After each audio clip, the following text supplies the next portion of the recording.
Hi friends, అందరికీ నేనైతే ఒక విషయం చెప్పాలనుకుంటున్నా. ఆ వీడియో అయితే మొత్తం కంప్లీట్గా చూడండి. తప్పులు ఇంట సారీ క్షమించండి. నేనైతే కరెక్ట్ అనుకొని చెప్తున్నా. మనం ఫంక్షన్లకు వెళ్తే ముత్తైదుల మసుంటిది మనమైతే ఇప్పుడు అంతకుముందు పెద్ద బొట్లు పెట్టేటోళ్ళం, కానీ ఇప్పుడైతే చిన్న బొట్టిల్లో కింద కొంచెం లైట్గా కుంకుమ పెట్టుకొని అయితే ఫంక్షన్లకు వెళ్తున్నాం. అదే ముండ బొట్లు తెలుపు బొట్టు ఇలా తెలుపుతోటి కుంకుమ సేంపలకి ఇంత గంధాలు పెట్టుకొని వాళ్ళు వస్తున్నారు. ఇంకా ఫంక్షన్లో అయితే మరి బొట్టు పెట్టుమని ఎవరికన్నా ఇచ్చేయరు అనుకో, బొట్టు పెట్టుదామని వెళ్తే అందులో ముత్తైదులు ఎవరు, ముండ బొట్లు ఎవరు, మనం ఎవరికి బొట్టు పెట్టాలా అన్నది అయితే అర్థమవుతలేదు. కానీ కొంచెం ముత్తైదులకు ముండబొట్లకు కొంచెం అన్న తేడా తెలిసేటట్టు ఉండాలి.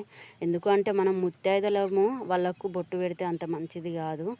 ఎందుకు అంటే ఎవరైనా మంచిగా ఉండాలని కోరుకుంటాం కాబట్టి అందు గురించి వాళ్ళే అర్థం చేసుకొని వాళ్ళు కొంచెం అన్న తెలిసేలాగా ఉండాలి. ఇది అయితే నేనైతే కరెక్ట్ అనుకుని చెప్తున్నా. మీరైతే కామెంట్ చేయండి. బాయ్ మరందరికీ.